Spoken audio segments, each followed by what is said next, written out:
ചർച്ച അപ്ഡേറ്റ്സിലേക്ക് സ്വാഗതം.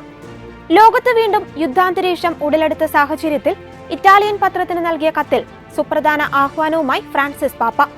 ഇറ്റാലിയൻ പത്രമായ ഇൽ കൊറിയർ ഡെല്ലാ സെറയ്ക്കാണ് നയതന്ത്രത്തിന് ആഹ്വാനം ചെയ്തുകൊണ്ട് യുദ്ധങ്ങൾ അവസാനിപ്പിക്കണമെന്ന സന്ദേശവുമായി പാപ്പ കത്തയച്ചത്. യുദ്ധം നാശത്തിനു മാത്രമേ കാരണമാവുകയുള്ളൂ. സംഘർഷങ്ങൾക്ക് പരിഹാരം വാഗ്ദാനം ചെയ്യുന്നില്ലെന്നും പാപ്പ കത്തിലൂടെ അറിയിച്ചു. ലോകത്തെ തത്സമയം ഒന്നിപ്പിക്കുന്ന ആശയവിനിമയത്തിലൂടെ മനുഷ്യർ തമ്മിലുള്ള കൂട്ടായ്മ കെട്ടിപ്പടുക്കണമെന്നും പാപ്പ അറിയിച്ചു. ഫ്രാൻസിസ് മാർപ്പാപ്പയുടെ ആരോഗ്യനിലയിൽ പുരോഗതി. കൃത്രിമ ശ്വാസമില്ലാതെ ചില സമയങ്ങളിൽ ശ്വസിക്കുവാൻ കഴിയുന്നുണ്ടെന്ന് വത്തിക്കാൻ പ്രസ് ഓഫീസ് അറിയിച്ചു. ഇതിനുദാഹരണമായി മാർച്ച് 16 വത്തിക്കാൻ പുറത്തിറക്കിയ റോമിലെ ജെമിലി ആശുപത്രിയിലെ തന്റെ സ്വകാര്യ ചാപ്പലിൽ മാർപ്പാപ്പ ദിവ്യബലി അർപ്പിക്കുന്ന ഫോട്ടോയിൽ നേസൽ ട്യൂബ് കാണുവാൻ സാധിച്ചിരുന്നില്ല.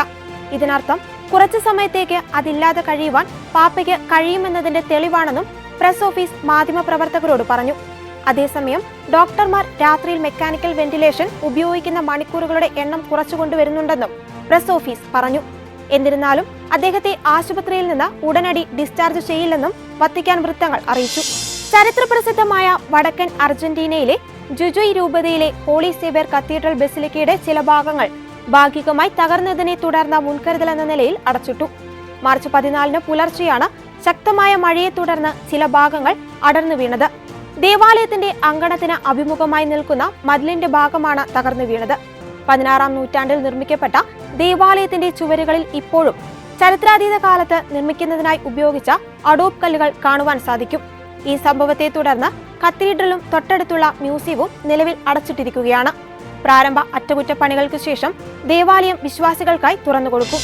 അയർലൻഡിലേക്ക് പിടിച്ചുകൊണ്ടുപോയി അടിമയായി ജോലി ചെയ്യിപ്പിച്ച് ഒടുവിൽ അയർലൻഡിന്റെ അപ്പസ്തോലനായി മാറിയ വിശുദ്ധ പാട്രിക്കിന്റെ തിരുനാൾ ദിനം ആഘോഷിച്ച വിശ്വാസികൾ.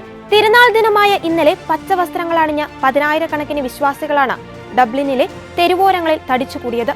അയർലൻഡിന്റെ വിശ്വാസപ്രകാരം രാജ്യത്തെ ക്ഷുദ്രജീവികളിൽ നിന്നും രക്ഷിച്ചത് വിശുദ്ധ പാട്രിക്കാണ്. ലോകത്ത് പാമ്പുകളില്ലാത്ത 2 രാജ്യങ്ങളിൽ ഒന്നാണ് അയർലൻഡ്. ആ ദിവസം വിശുദ്ധന്റെ മധ്യസ്ഥം തേടിയും വിശ്വാസം പ്രഘോഷിച്ചും രാജ്യം മുഴുവൻ പച്ചവർണ്ണത്തിൽ നിറയ്ക്കുന്നു. ജലാശയങ്ങളിൽ പച്ച കളർ നിറച്ചും അയർലൻഡിൽ പ്രബലമായ പച്ചവർണ്ണം മുഴുവൻ വ്യാപിപ്പിക്കുന്നു.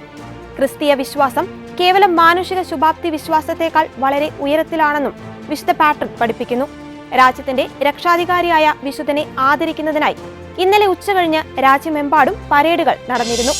യുദ്ധകലുഷിതമായ വിശുദ്ധ നാട്ടിൽ ഇടവകകൾ, സ്കൂളുകൾ, ആശുപത്രികൾ, പ്രായമായവർക്ക് വേണ്ടിയുള്ള വീടുകൾ, കുടിയേറ്റക്കാർക്കുള്ള കേന്ദ്രങ്ങൾ, കുടിയൊഴിപ്പിക്കപ്പെട്ട വ്യക്തികൾ, അഭയാർത്ഥികൾ എന്നിങ്ങനെ വിവിധങ്ങളായ കേന്ദ്രങ്ങളിൽ നിരവധി ആവശ്യങ്ങൾ നിലനിൽക്കെ സഹായ അഭ്യർത്ഥനയുമായി പൗരസ്ത്യ സഭകൾക്ക് വേണ്ടിയുള്ള ഡിക്കാസ്ട്രിയുടെ പ്രിഫെക്ട് കർദിനാൾ Claudio Gugerotti, secretary archbishop Michael Jalakh എന്നിവരാണ് സംയുക്ത പ്രസ്താവനയിലൂടെ ധനസഹായത്തിനായി അഭ്യർത്ഥിച്ചത്.